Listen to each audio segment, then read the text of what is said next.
มาพี่น้องสมหมักม่วงแซ่บๆงามใบเลิกเวียกเลิกงานมานำส้มก่อนรถเดี๋ยวไปเด็กตอนใหญ่ๆหวานดีด้วยมีสมจักดี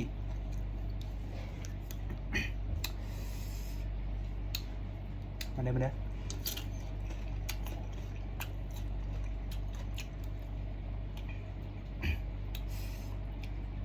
ได้เบิ่งน้ำลายแตกกับเจ้าไปหามากินเด้อพี่น้องเด้อ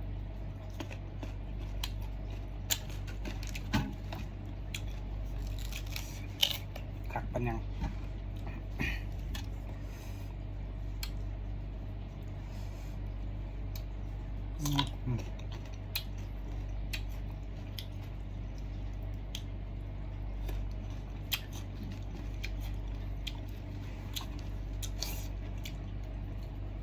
ผู้ใดเห็นคลิปก็จะเผาเรือนผ่านเด้อหยุดเบิ่งขอกินก่อนกินให้เบิ่ง